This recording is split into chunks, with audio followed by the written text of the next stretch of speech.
Okay, we start out well. This is kind of my best side. Oh dear, thank you. Well, you know what? It's pretty hard to embarrass me, so I'm not embarrassed. Oh, goodness. But this is a nice group to come today. And I've got a grandson, a great grandson, and a granddaughter here. So, Rose, it's been a while since some people have seen. Oh, goodness, there's another one of my former students. Most of my former students are a little old by now. You don't look that old to be in my class. Oh dear. But I have loved preparing for this, and I'll take a drink of water. My mouth's dry. Didn't spill it on me. Because I think ignorance is the most dangerous thing there is in the world. And we have, I think, a lot of ignorance when people don't know. Some of them don't even know who we fought in World War II. And this is terrifically important that we know what wars are like. I feel like the Korean War, the wars that have been fought just in the Pacific were kind of wars light because it didn't affect us that much on our continent. And World War II affected us on this continent. Even though we didn't have to have bombings, we probably were in a lot more danger than we ever realized we were. But before the war started, now, Karen, what year did you have yesterday that the war began in Europe? Was it 39? I think 39. It was in 39. Okay, I don't know what month. That probably isn't it. It was what? September 1st, 1930. September 1st. Okay, my references. And I'm going to call on people for a lot of references. But it started in... What? Does Tom get a grade on this? Because he'll be Yeah. wrong to get the grade. He gets a grade, so does Karen right now. Okay. I'll be the fun one. But the war began in Europe a good 2 years before us, and well, a little over 2 years before America got into it, because as I say, we had a lot of people who did not want to go to war. They said that's Europe's job. We don't have to fight that. They didn't want to send soldiers back like we had with World War II. World War I, and and it was very influential people who were saying not to go to war. So we had to wait until after the election, until Roosevelt was elected for his fourth term. And by that time, we had already been attacked. But because Roosevelt knew we were going to be in war, we were in danger earlier. And I have learned some things about the Lend-Lease program that I didn't know about.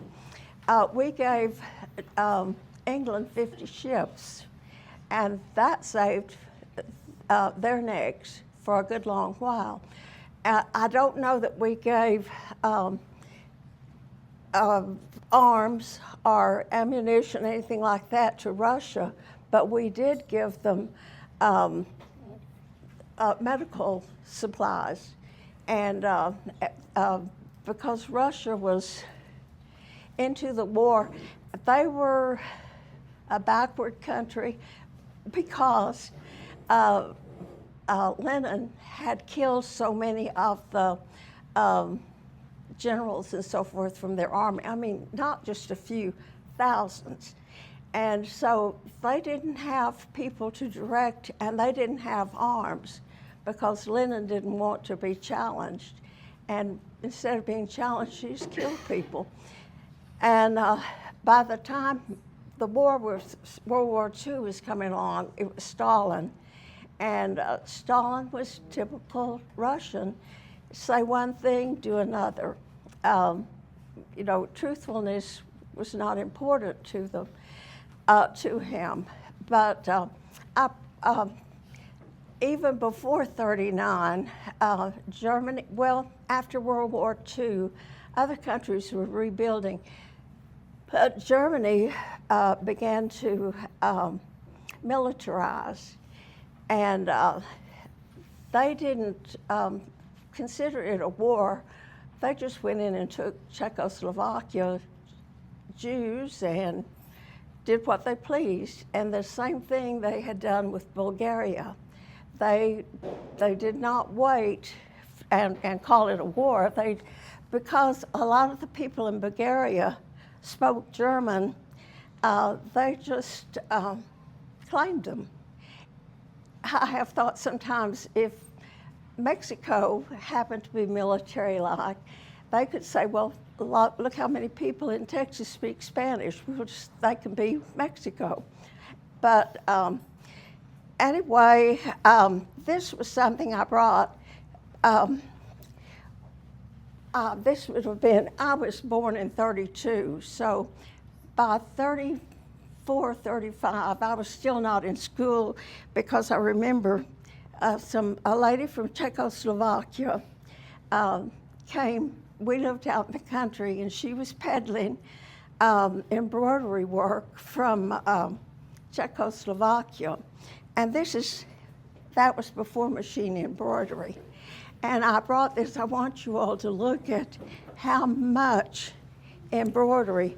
So Mother used her egg and butter money to buy a tablecloth, this one, and also to buy some placemats. Now my oldest daughter has the placemats, and I thought she had the tablecloth.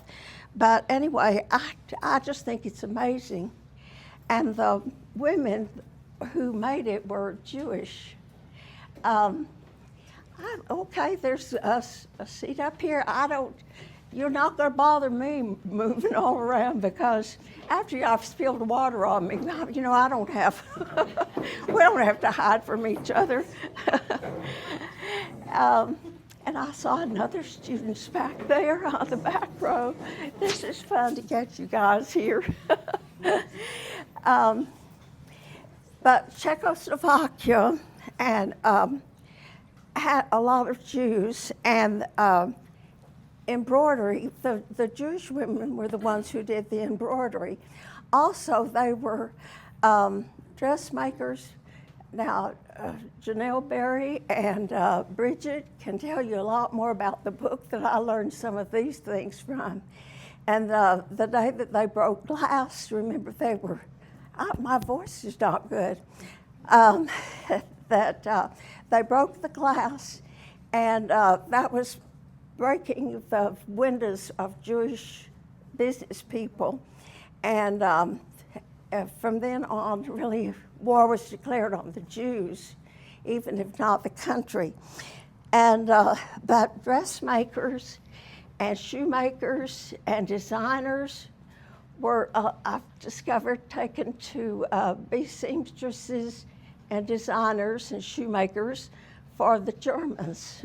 So they lived outside of the, well, actually, they lived within the camps, but a little different area, and did the sewing. But by the time that we were getting into the war, and of course I said, I have to look back and see why in the world would two small countries, Germany's a small country, and certainly Japan is a small country, why in the world would they attack a country as big as the United States. So we have to recognize the Great Depression. And I didn't like going back and well, I'm going to show you. This is a wonderful,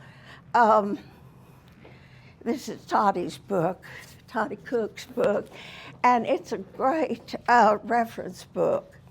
And it just has about 10 or 12 pages, maybe 13, for each president. But it just gives a good highlight. And this is this was really helpful to me. I wouldn't give it back to Toddy until I finished what I did for the third graders and now what I'm doing for you. Anyway, in looking back, it doesn't look real good for Republicans because we seem to be well, Texas was all Democrat. We didn't have a Republican Party in Texas. But oh, hey, there's Toddy. Toddy, I was just showing your book, and you can have it back after today. I've also spilled your papers over there. Anyway, looking back, that's okay, thank you. I should probably get him out of my reach.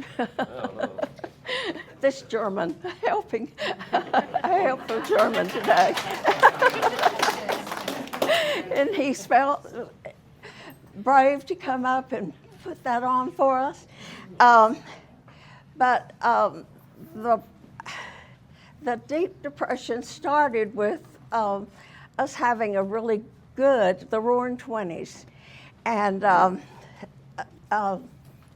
we overspent, we were over borrowing. And that doesn't just mean individuals. The stock markets, there were no regulations for banks or stock markets. And money institutions, when you put money in a bank or in an insurance company or any sort of thing, they keep now they have to keep a certain amount of money in the bank or in the insurance, but they invest a part of the money you've put in. So we were way over safety. And Will Rogers said when the day came and the stock market fell, that people had to line up at the windows because they were jumping out of the windows at the stock market. And he said you had to wait in turn to jump off of the bridge because they were so badly capitalized. And the run on banks could work, people could go try to get their money out of the banks, which were failing. But the insurance companies, this I had not even thought about until my oldest daughter was going through some old papers of my parents, and they found that the loans for land were coming from insurance companies in Houston. And, she was really shocked about that. Why weren't the loans from the bank? But the insurance companies, you couldn't do a run on an insurance company because you have to have a fire or a death. That was about all at that time. So they wanted to invest their money, and they did so by loaning for farmland, because farmland isn't going to walk away. It's going to be there, and they can repossess it. And the farm that you live on, I know that was one that was repossessed by an insurance company. And people, after the banks failed, people wouldn't use a bank, or some wouldn't. I know I had an uncle, and all the money he had from then on, he always put under the rug in his living room. And I wonder what would have happened if the house had burned down. But I guess he thought that was safer than a bank. But it's really amazing what bad shape we were in. And I told the third graders this example. If you want to take down a giant, wait until he's weak and then cut him off at the knees. So that's what Germany and Japan were doing. Oh, no lid. Well, I won't need it, but somebody may.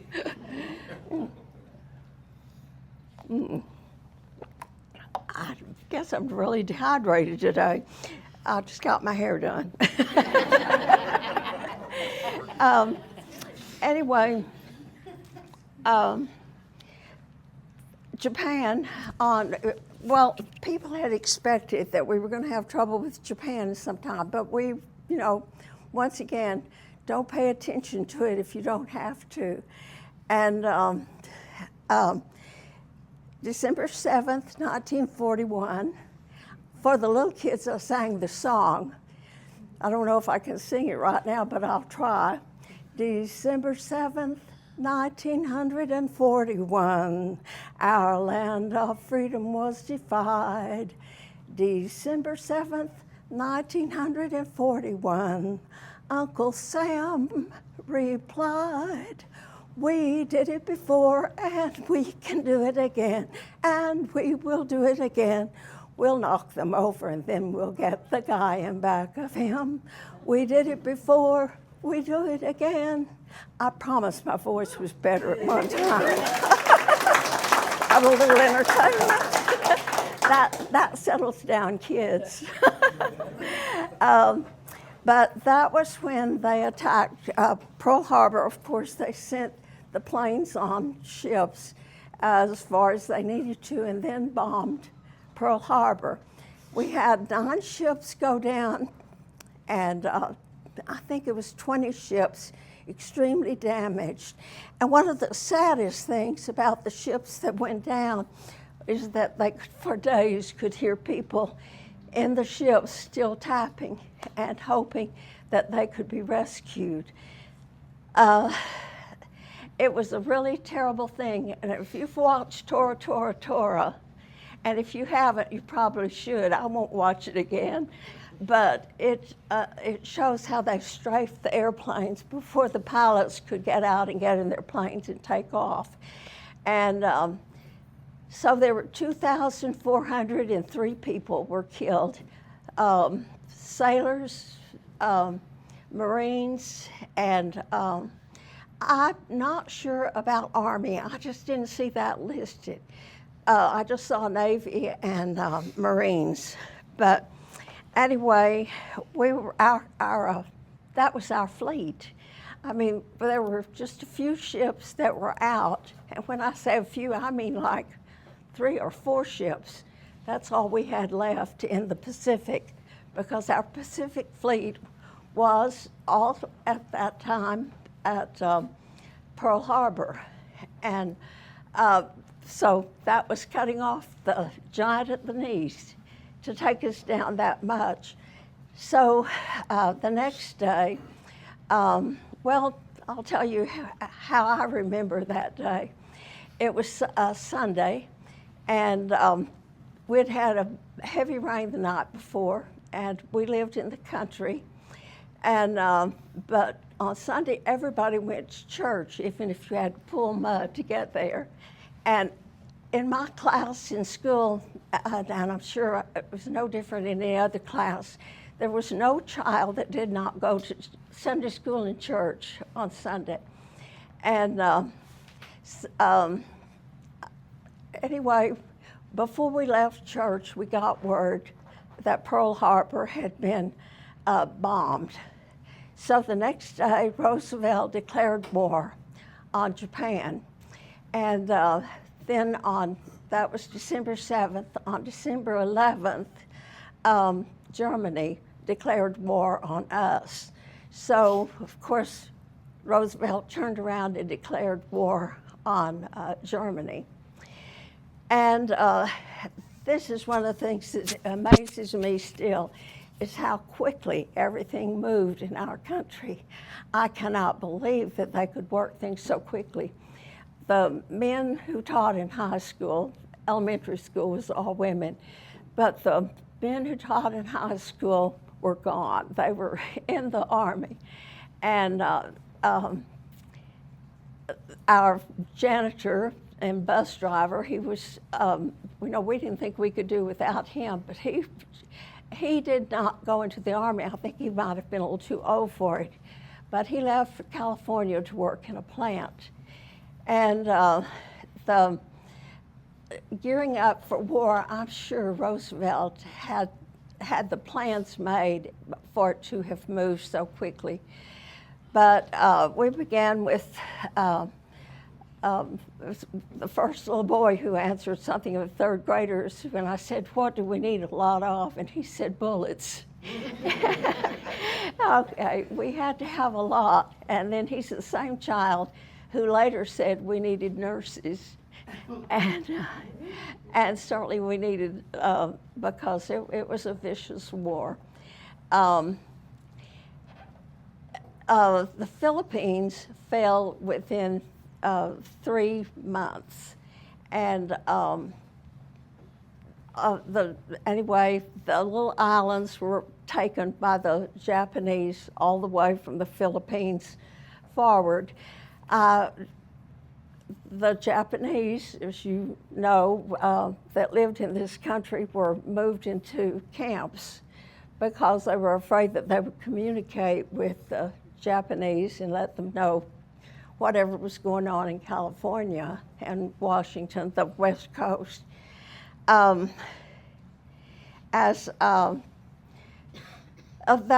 was, one of the blots, but nobody criticized Roosevelt for it because we were all so scared. And this was so shocking to us. But of course, our country had a lot of Germans living here. Part of my ancestry is German, but most of us don't know how to speak German, so I guess we weren't a threat. This was the beginning. I am surprised we weren't wiped out right at the beginning. Our ships that were having to take troops to Europe, they traveled in convoys. Well, not just troops, gasoline, any equipment that had to go to Europe, taken in ships, of course, and they would maybe have 2 of the main ships in the middle, and then all around it would be ships that would be the fighters, and also trying to avoid U-boats, which is what they call the submarines. We were pretty lucky with a lot of it. And I want to tell you something about Texas that I guess I knew it without knowing it. But there was a woman who came here. Bob lived neighbors to them, the Fulkersons, Mrs. Fulkerson and her daughter Jean. And they left Houston and came to Crosbyton and opened a little store that sold school lunches. The reason they left Houston, her husband worked on the docks, and he disappeared. And this was rather common. We had plenty of saboteurs in Houston because of our refineries. Remember, right now, we're so aware of our refineries in Texas that even Canada is still trying to get pipelines to Texas. I know we had pipeline from Louisiana, and I assume we had a pipeline from Oklahoma. I don't know for sure how they got their oil here, but it was refined in the Houston-Beaumont area and then put on ships to be sent where they needed it. Now, I don't know if California had refineries at that time or not, but if they didn't, it had to go through the Panama Canal. And I really don't think California had refineries at that time. So it was a big deal. There were a lot. Our Coast Guard, we don't have a song about the Coast Guard, and we certainly should, because the Coast Guard and the Navy tried to protect everything leaving Houston. And that port where they were, and I had read without really understanding it that the war was fought on Texas gas, and that's true because we had the refineries to send out the gasoline. So you can see how dangerous it was to work around Houston. And not only did we have to worry on the where ships were being built on the East Coast, and there was so much trouble with Russians coming in and sabotaging things. You know, we like to have thought that we were fighting with allies, but Russia was not really our ally, even then during the war. Let's see, you're lucky I'm not singing as much to you as I did the little kids. But that, talking about the Navy, the protections that we had from the Coast Guard and from the Navy, and we did not know that we didn't have to have blackout curtains, and we didn't have to, we just weren't aware. But we did have a person who was in charge of, if we had to call for bombs over our area, we never even considered that a bomber might ever come to the United States. And, but anyway, he was in charge of calling for everything to be a blackout and for us to get to safety, which I don't know where we would have gone for safety. We didn't, maybe a cellar. But now Mary, I know she doesn't want to talk about this, but Mary's mother, and Annie, would you tell us, since Mary didn't want to talk about it, would you tell about her and the gas?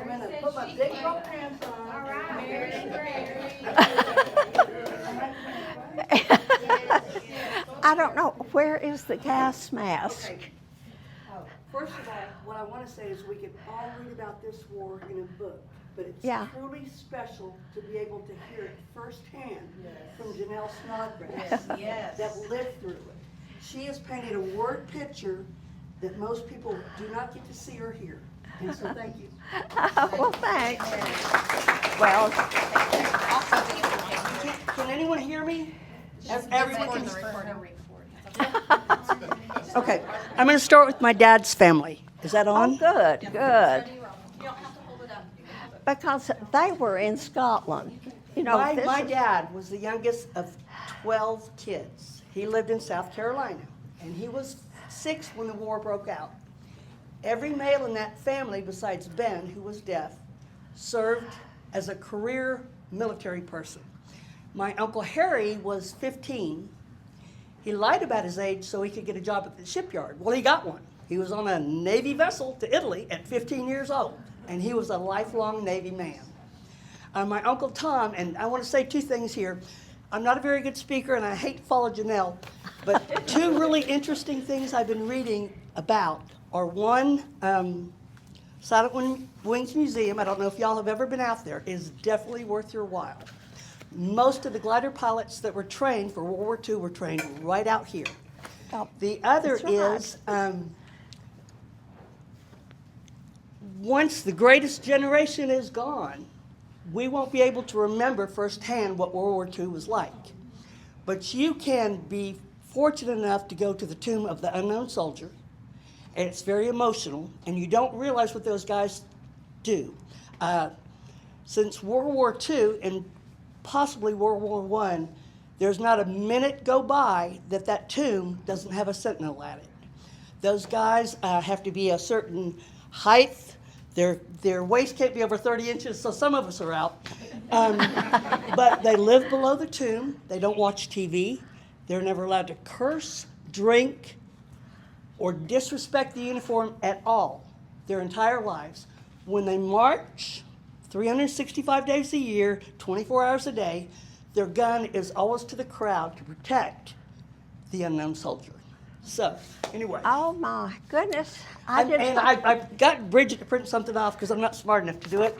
So if you want to read it, it's super interesting reading. Okay, the next thing is, they train the glider pilots here, and when you were in a glider, you were going to drop off people or you were going to drop off equipment or tanks, small tanks, amphibious. You were defenseless. I mean, there was nothing on those planes that could have fought back. My Uncle Tom came out here. He's got a little brick out there. He died the same day most of the glider pilots died. June 4th, 1944? D-Day. They were landing in Normandy. Most of them died. And then I have another couple pictures, and there's not really anything to do with them. They're just kind of cool. Like this is my Uncle Jim. He was a master diver. You know, he had the kind of cement And he blocks, was and a it wasn't what? mafia related or anything. And there's also a thing up here I'd like you guys to read about people that were born in 1900. If you don't read, I'll read it to you. Super cool. Okay, so then we get to my mom. My mom is 5 years old, but she lives in Scotland. She was born in Scotland, and I was born in Scotland. When she was 5 years old, it's kind of like hearing a tornado siren go off. The air sirens would go off. She was walking to school with her book bag and a gas mask. They would hit the trenches when they heard the sirens go off, and they wore their gas mask. The United Kingdom was actually the last ally that had food rations. They had them until 1950. The first time she ate a banana, she didn't know to peel it, so she ate it with the skin on because she had never had fruit. And then one last picture, and then I'm done. Oh. She didn't have a large family like my dad. She had an older sister and a younger brother. You kids won't know who this is. This is Winston Churchill. That's my grandfather in the back. He worked for Scotland Yard. And that is my aunt, who was a female paratrooper in World War II. Wow. So, Isn't that something? there you go. That's all I got. Mary, thank you, thank you. I want you to thank her for not crying, because usually Mary can't get through this because I do. I cry. It's emotional. And- what these guys gave. Um, You start boohooing like a baby. I had not seen airplanes. You know, I mean, I was born at the period of time when Lubbock did have an airfield, and there were a few people in Lubbock who flew airplanes, but it was rare to see an airplane. And I was not the working kid. I was the youngest one, and as I tell people, my job was to stay out of the way. And so I stayed outside playing a lot. So therefore, when there was an airplane, happened to be, they usually came from the north, strangely enough. And, you know, there'd be little private airplanes. But I was the one who would run to the back door yelling, "There's an airplane, there's an airplane." Everybody flew out of the house to see the airplane. And then when the war started and Reese Air Base was built, it was a big deal, a really big deal, because we started seeing airplanes all the time with the people being trained. And I had a cousin from Clarendon who got his wings at Reese, and so that was the first time I got to go to Reese. And the runway ran north and south. And you know where our winds usually come from are the west, the southwest, the northwest. And the pilots who trained at Reese really liked it because they learned to handle an airplane with crosswinds. And they considered that an advantage. But the cousin who from Clarendon, I don't know if it was the pilot or the co-pilot of the plane he was in, and they were shot down. And, well, their plane was so crippled they parachuted, and for a long, well, until the war was over, his family, his parents, didn't know if he was dead or alive because they never knew what happened to him. So the black flag over at the post office always speaks to me because he was an MIA, missing in action. It was really at the end of the war, before the Red Cross got into the camp enough to let them know that he was alive. Now, before we got into the war, this would have been in the, probably 1940. I had a cousin from Fort Worth who graduated from high school, and his name was Charles Shadle. And he, at that time, Canada had recruiting centers in Fort Worth and other places in the United States. And so Charles went to the recruiting station and joined the Royal Canadian Air Force. And I don't know if he was trained in Canada or in Europe, but anyway, he was tail gunner. And tail gunners, that's a very dangerous place, and he was killed before we ever got into the war, which was in 41. And anyway, Air Force, I just have a appreciation for how far along airplanes have come. I just can't imagine for the time that I ran out yelling, I ran in yelling, an airplane, and now we have such fabulous airplanes. Okay, I've talked a little bit about the Navy. I'm sure there's a lot more I'll think of when I get home. But I guess I can call everybody tonight and say, I forgot. But anyway, let's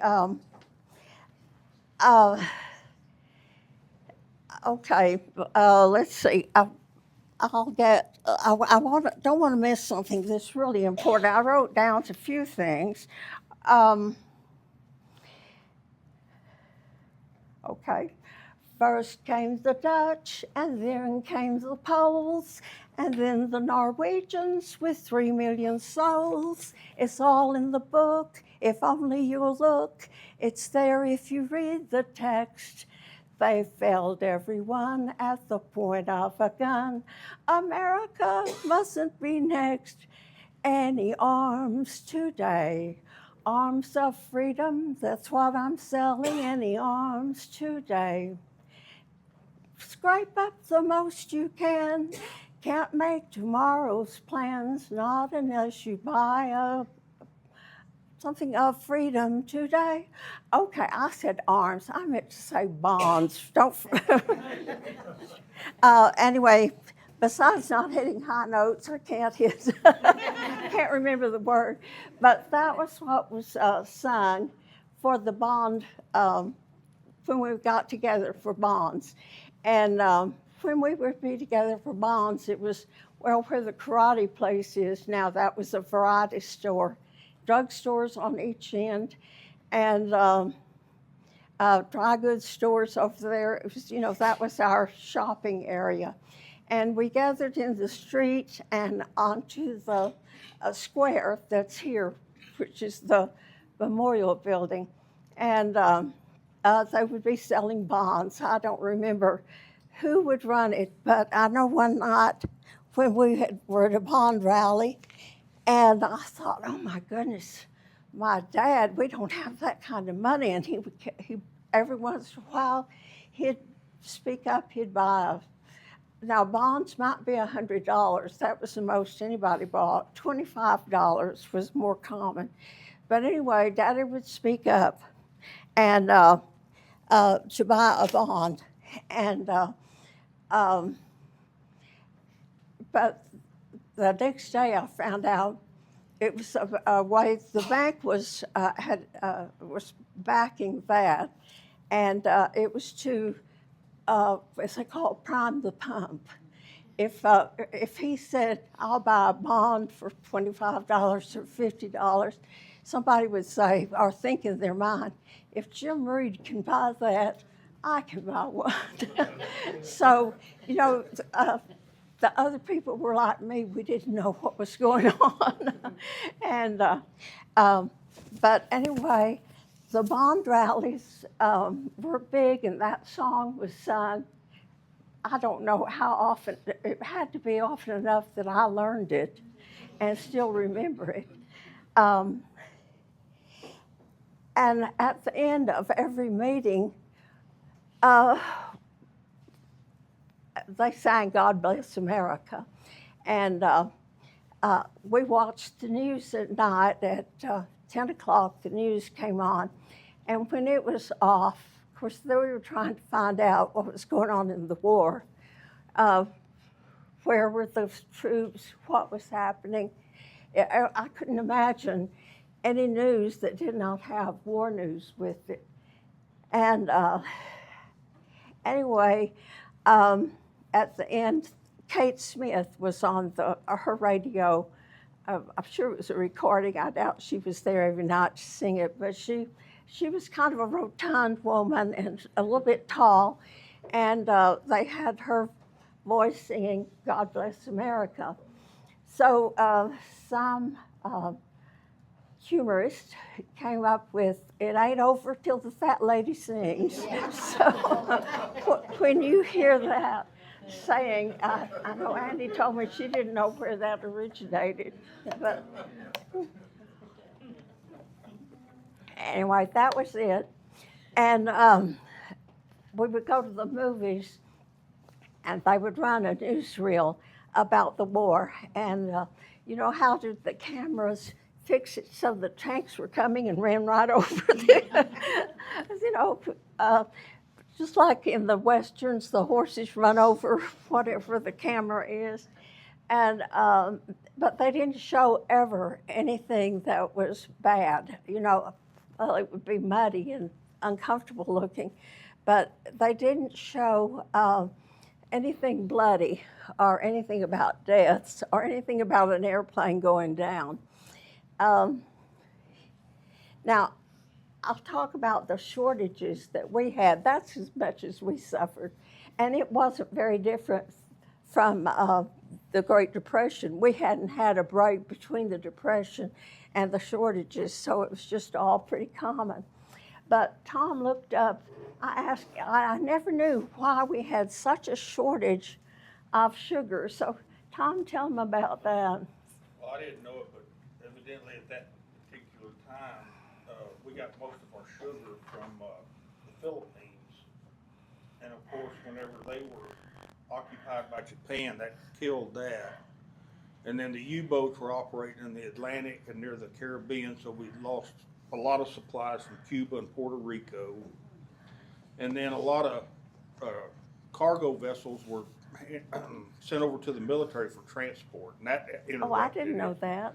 Plus the sugar beet operations here in the U.S. were interrupted because they put so many Japanese Americans in internment camps. I did not know So sugar was the very first thing they rationed, I think in April of 42, and they gave you 26 pounds a year to begin with, which was about half of what people had normally consumed. And then later on, it went down to 15 pounds.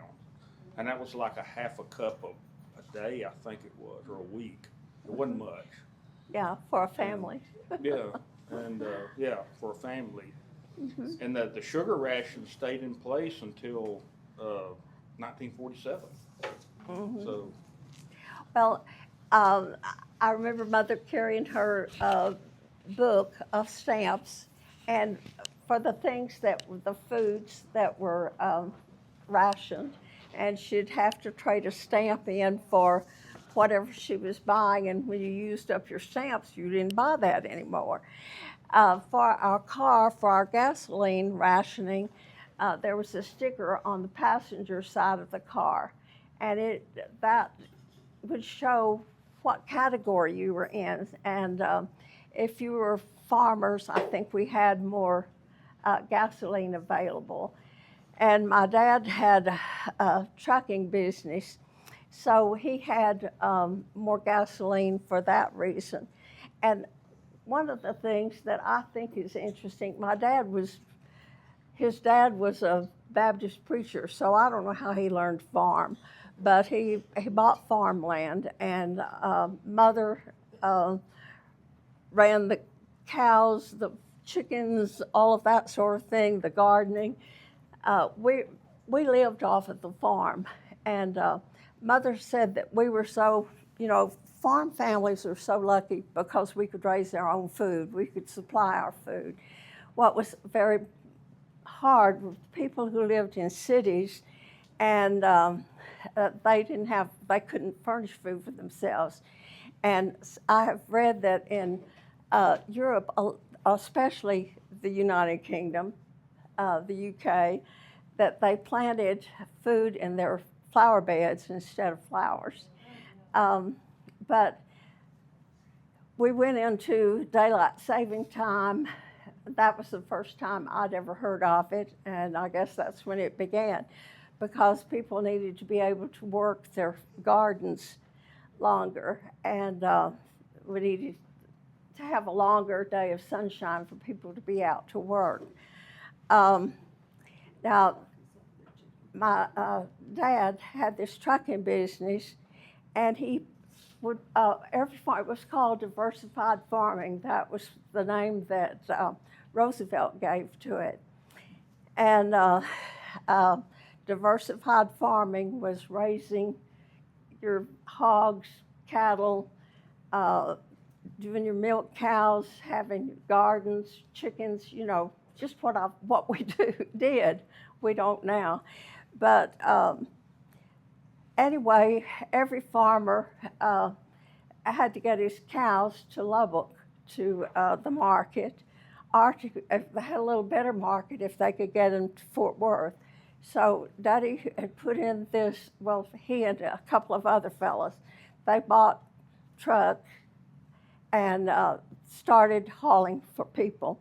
And eventually my dad ended up with buying hogs, and the location down where the highway curves was the hog business. And anyway, they bought the hogs from the farmers, and then Swift gave him a contract, and he would haul the hogs to close to the bases, the Army and Air bases, anywhere where the soldiers were located, and the hogs were butchered there and furnished to the bases. I think that's interesting. They didn't go to market in the cities. They went to the bases.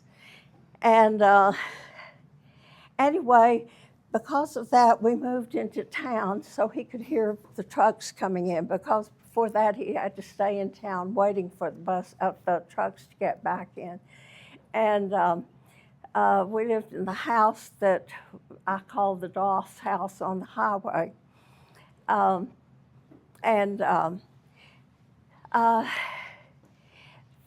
So I know he had to have more gasoline, so I don't know what that really fell under.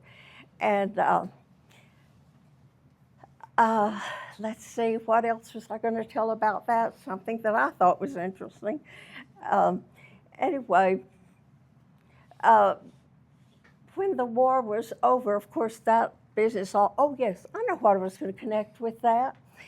It's just if a truck is returning home without a load, it takes a lot of gasoline. And so they always try to bring a load back. And I connect this to the ships taking troops to Europe, and they brought back German prisoners. And when we would go through Rawls, the compress that was there had German prisoners working. And, I was always kind of bug-eyed about that. I thought that was a big deal. And a lot of the German prisoners were up in the Panhandle. And we didn't have Japanese prisoners here, but we had German prisoners. And anyway, just seeing them, and they seemed to be working just fine. But I don't know if they had special privileges when they worked, or, you know, I'm sure they weren't paid anything. They were prisoners. Let's see. All right, now when the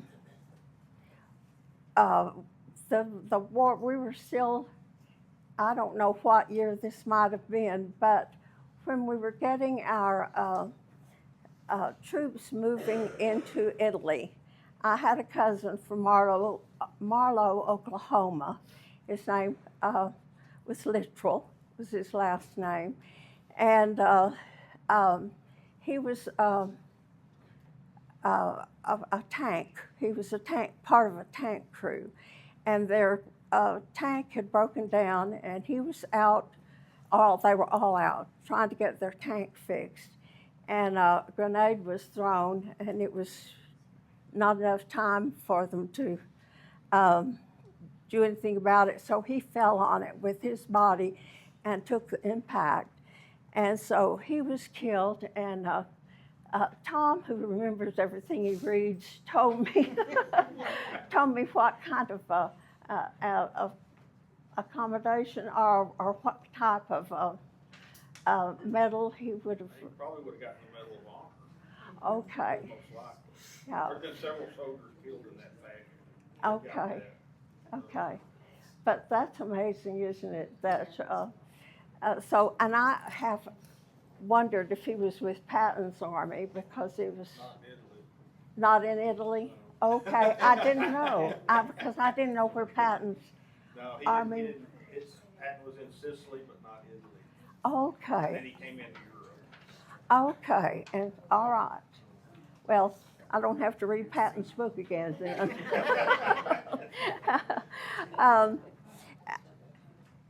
It was a hard and bloody war, wasn't it? And let me see. I know. Okay, now about Los Alamos. I asked you, you mentioned another cousin.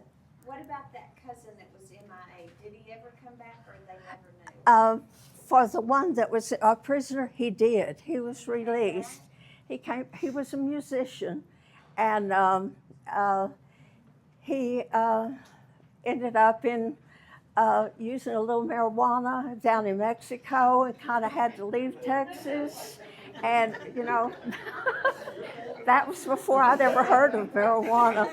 So he left Texas, and as I said, he was a musician, and I've forgotten who he was with, who brought back up. But anyway, he went to California, so I rarely saw him after that. Well, anyway, we have all kinds of things in our family.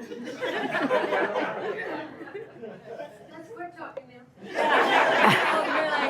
You want to hear the gossip now? Or is that another day? I want you, go ahead, Mary, what? I was just gonna say, you know, I know myself, I get so frustrated when I don't get news instantaneously. When Tom was killed on D-Day, it was months before his parents got a Western Union telegram telling he had passed. So, Yeah. Now tell us about the young man in uniform. well, here's my son. Yeah, I want to get this, because I love that you are willing to do this. Would you stand by Janelle and we'll get your picture? Of course. Yeah, that'll work. I have a little thingy too. Uh-huh. I'm so glad to get to that.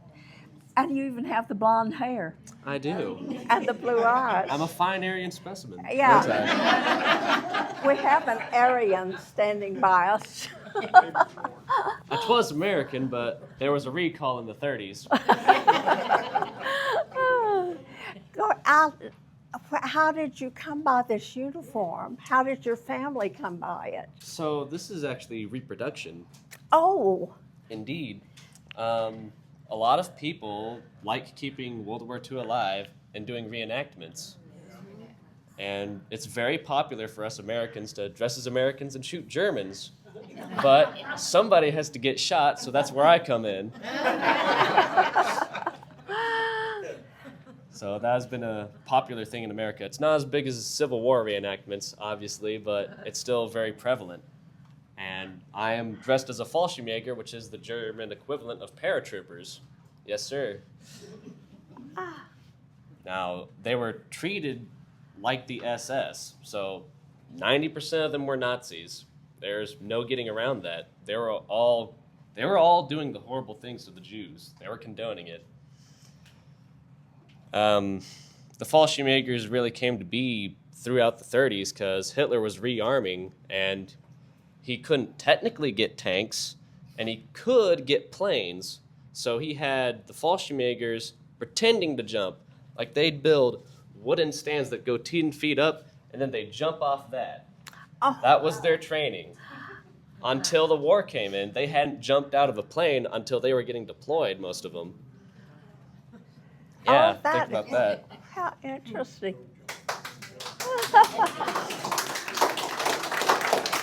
I am so glad that you told me that. Yeah. Tell them what your suit is made out of because you're sweltering right now. So it's not actually that bad. I roof in a long sleeve shirt, so this isn't bad in a nice AC climate. Yeah. So all of this is wool for temperate, wet Europe. Water just sheds right off, as I found out during Hurricane Helene. We were having a reenactment up in Tennessee while Hurricane Helene was going on, so I had never seen that much rain. It's not supposed to rain for days, but it did. So throughout the whole reenactment, we were out there shooting each other with our guns in the rain. Oh, wow. And surprisingly, it was very comfortable to be in this. Very, very warm. I never got cold, and I never got wet. Oh my goodness. Yeah. It also has a lot more gear over Yes. here. So the Fallschirmjägers came by the name of the Green Devils due to the green pants and then their green schmucks, which their smocks are just covering camo, an outside jacket that you would wear. And that's how they came by the name the Green Devils. Now, a very fascinating part of the Fallschirmjägers, they didn't actually jump with their guns. They only jumped with their pistols. So they would all jump out of the plane, then their guns would be thrown out of the plane in a box. Oh. Very comedically, too. So you can imagine this might lead to the problem of, what if they don't find their guns? Well, that happened at Crete. They jumped on Crete, and they couldn't find their guns.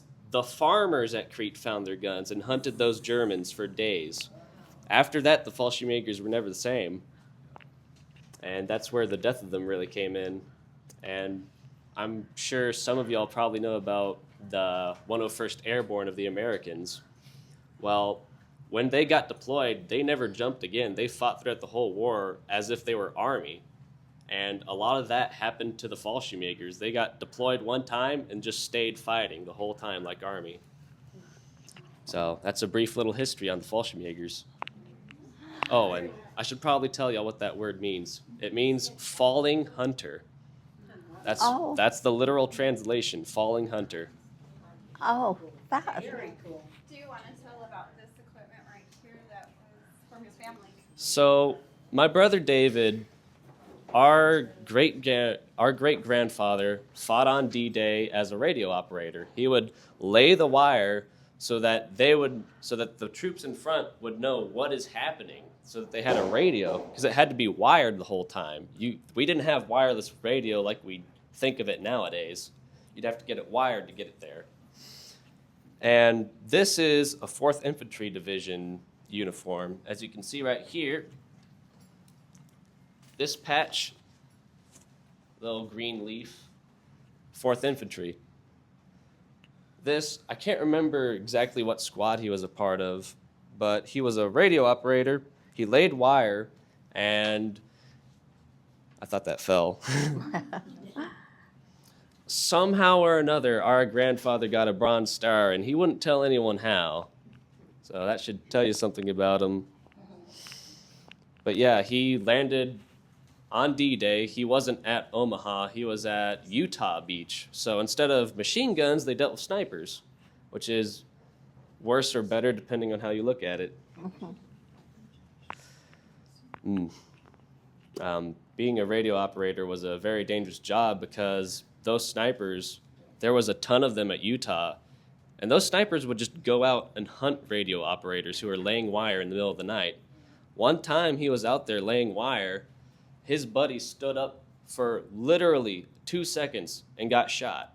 And my grandfather had to lay there for hours, and finally the sun started coming up, and then more infantry came to save him. So just horrible things happen in war. It's not right. Never has been. That's all I had. Well,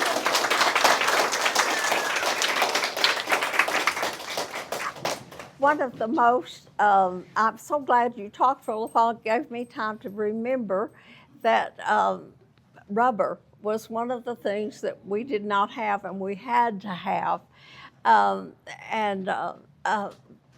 So our scientists began trying to develop something out of petroleum that would be like rubber. And it never amounted to anything, but one thing that we couldn't get were shoes. And I brought this because we heard that in Floydada they had a store had some shoes, and we went to buy shoes. Well, they were, this was what had just been invented. Now this is much younger than the time, but this was as good as it got for fake leather. It's as good as it got for fake rubber also. They just couldn't ever get rubber, but we don't grow rubber trees in the United States, so that had to go on ships, and that was a valuable, very, very valuable. We couldn't get shoes because so many shoes were having to be made for Army. And can you imagine how many shoes it must have taken for the Army when you're watching the movies and they're slugging through mud and sand and whatever comes along? Their shoes couldn't last very long. And because World War I, they learned from trench foot that people had to take care of their feet.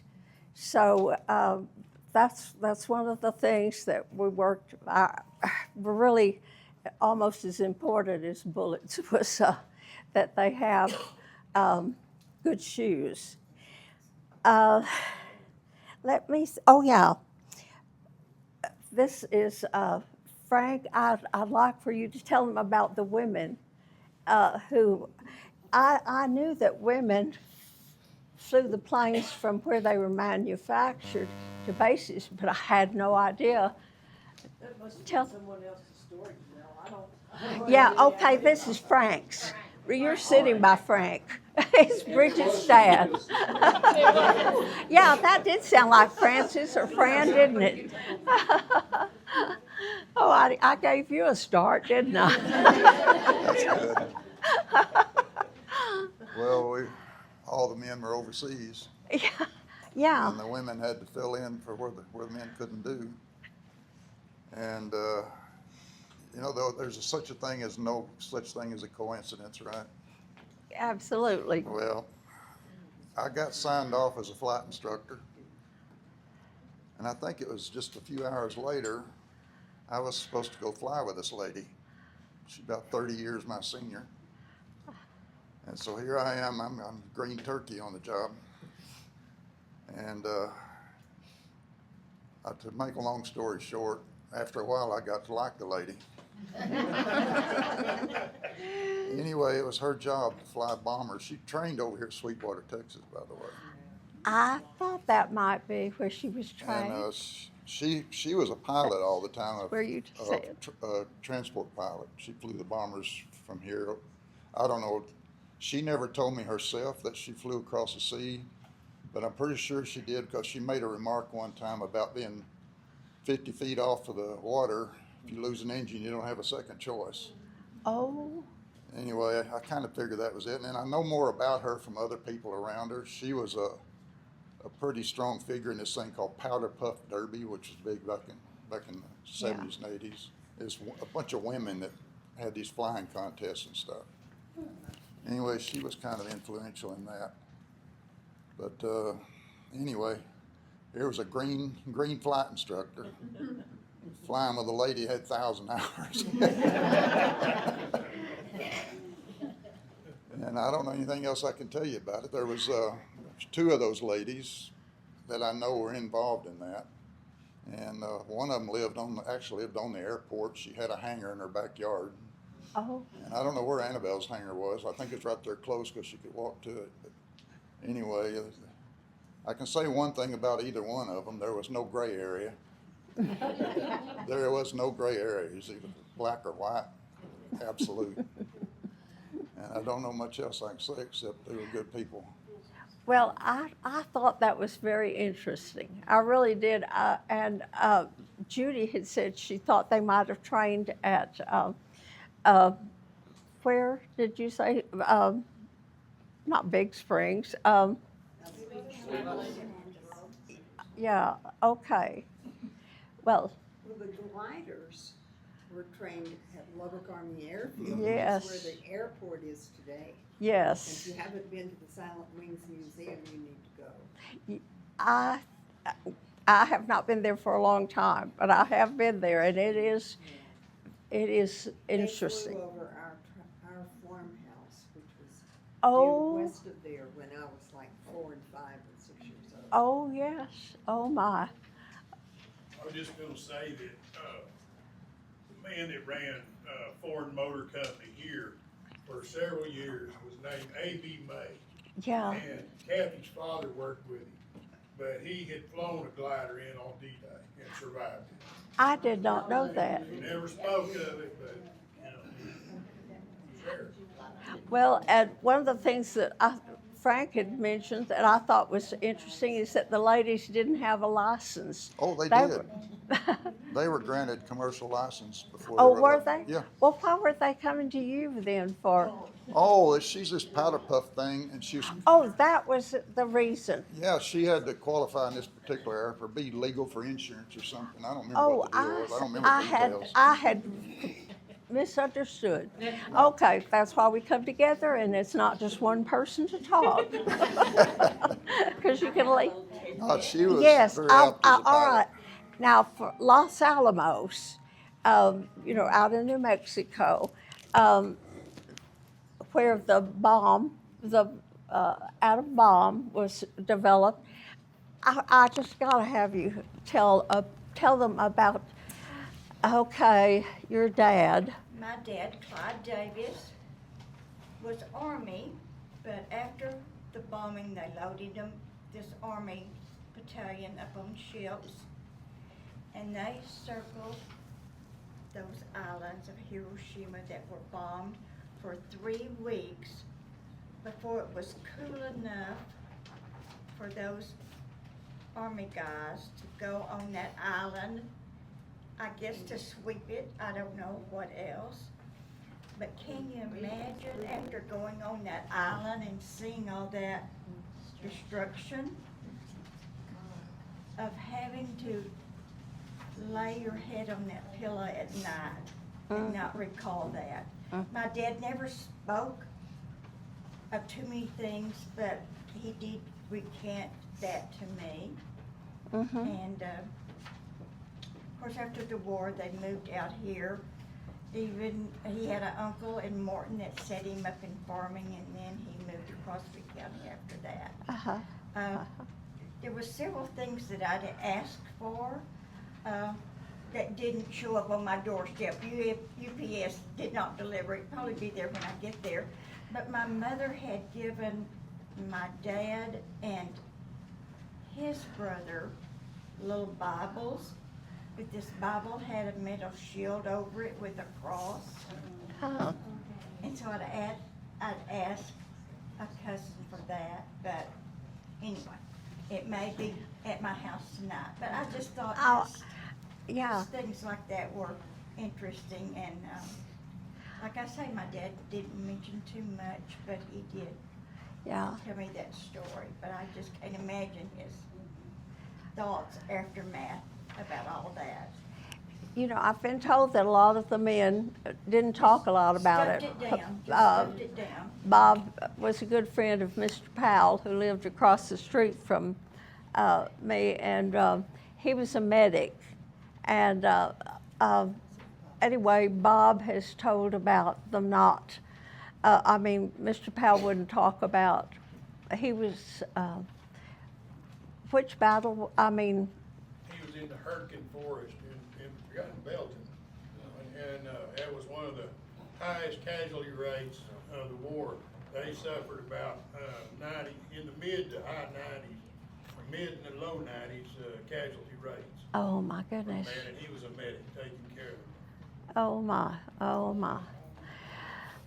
Yeah, he would have nightmares too. Yeah, he was still having nightmares as an old man. So, Yeah. for decades. Uh-huh. Well, H.M. Reed was my dad's younger brother, and he knew George Mahon. And when Los Alamos was being built, where they were going to go ahead and build bomb, it was called the Manhattan Project earlier, when they were just the scientists working this out. But then when it got to the place that they were building the bombs, it was built in Los Alamos and extremely secretive.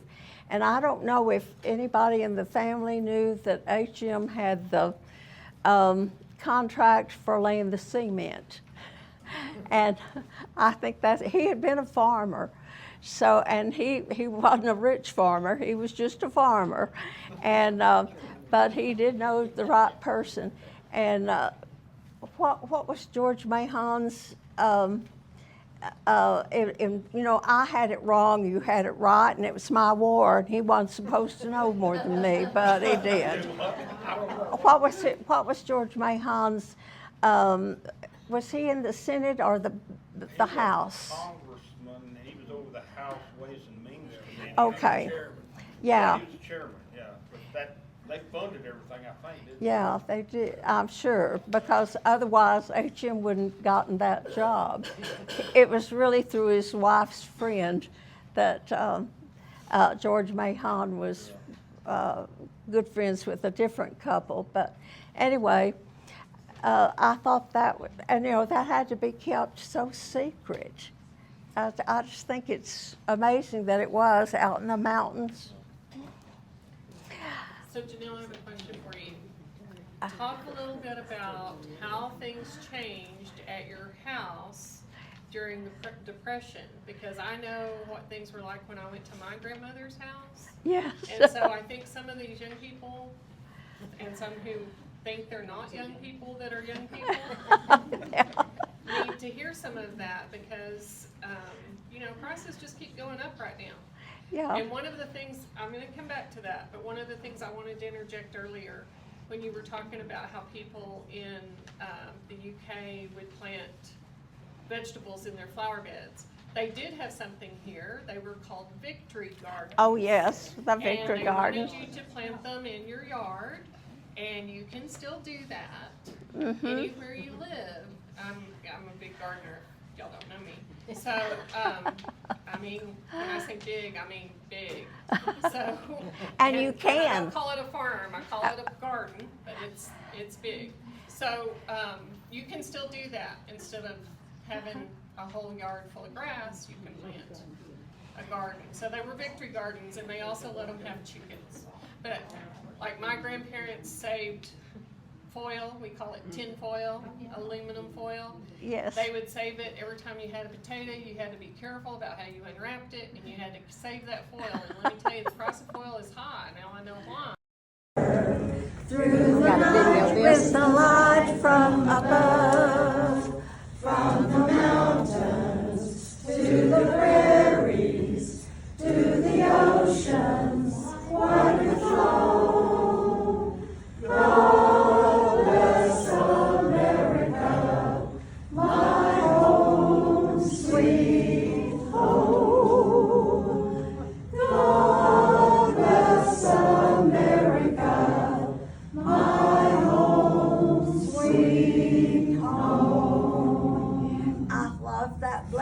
for our country and sing it often.